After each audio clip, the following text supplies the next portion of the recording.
When did you realize that it was going to have to get made? Well, you know, when you start to feel the pent-up demand from the fans, the media, and it's obviously something that Conor McGregor wanted, and you know the respect that I have for Conor, the things he's done for this company, the things he's done for this sport.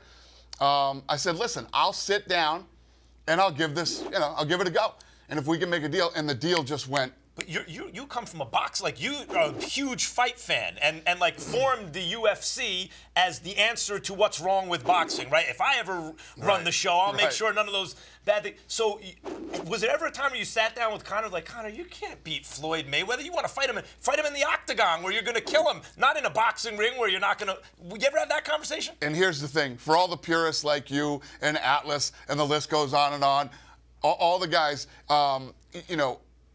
I know Conor McGregor. Conor McGregor has done things that people think he couldn't do since he got into the UFC. This kid is amazing, some of the things that he's pulled off. He wants this fight. I stopped doubting the kid a long time ago. I'm going to give it to him.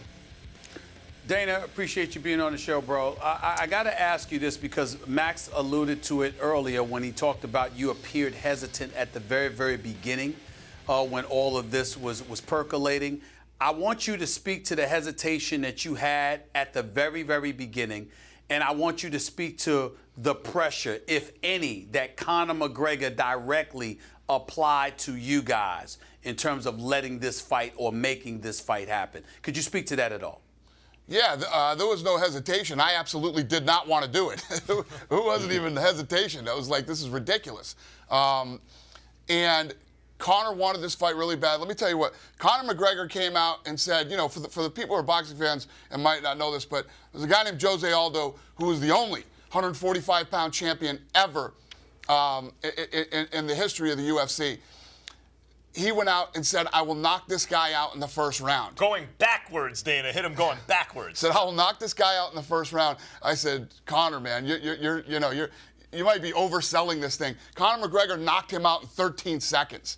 And going backwards, that's something Sugar Ray Robinson was known for. Like fighters who can, and Muhammad Ali, dance backwards and hit a guy hard enough to flatten him going back. That's growing up, it's all they said about it. He's a natural puncher. Knocked him unconscious in 13 seconds. The only 145-pound champion in the history of the UFC.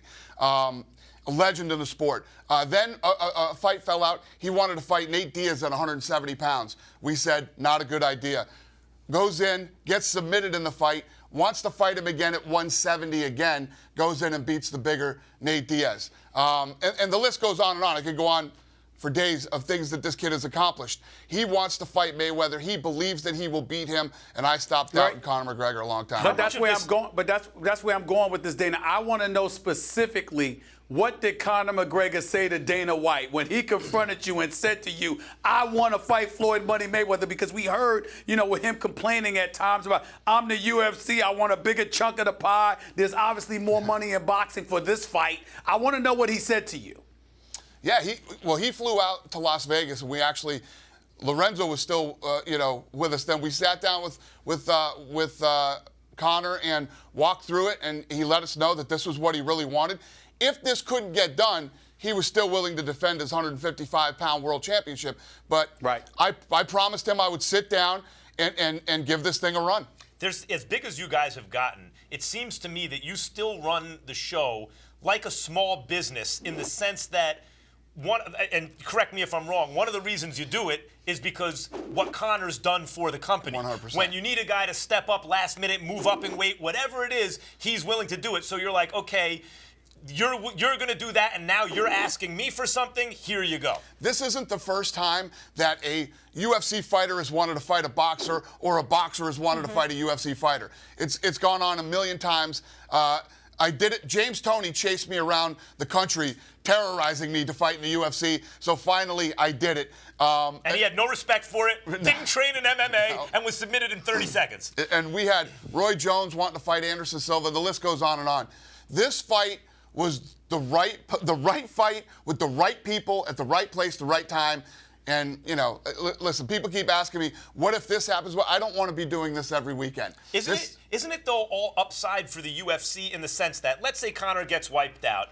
hey, dude, he's not a boxer. He's fighting the best, one of the purest boxers ever. Come on.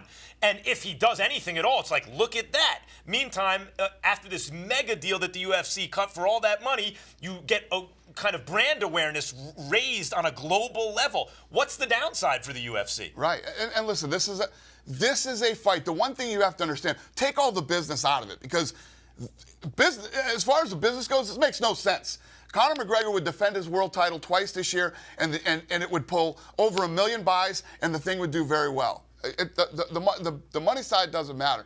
This is a fight that these two guys wanted. This is a fight that was built by them, the fans, and the media.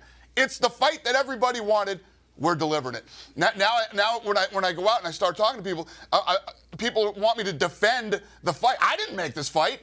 The fans made this fight. The people made this fight. So it is what it is. And whatever happens on August 26th, we'll see. Dana, let me ask you this question, because I know that you're wise enough to know that Conor's at a considerable disadvantage because we're talking about boxing as opposed to UFC. The other side to it is that, unlike Max, who's at 0% chance, I give it a 1% chance because a puncher's chance. How do you feel about the fact that they're wearing 10-ounce gloves? You know what I'm saying? It ain't the gloves that you put on in the UFC. It ain't the 8-ounce gloves either. It's 10-ounce gloves, which is more padding, which takes away some of the power that Conor McGregor has, which opens him up to being schooled even more. What do you say to that? Yeah, I don't know if the 10-ounce gloves take away power. There's obviously more padding in the gloves, but let me tell you what. All the odds makers and everybody that thinks, that there's 0 chance, wait till these guys square off. And you see the size difference between Conor McGregor and Floyd Mayweather. Okay? 12 rounds. Conor McGregor is 28 years old. When he touches people, they go to sleep. If he can touch Floyd Mayweather in a 12-round fight, I think he will hurt him.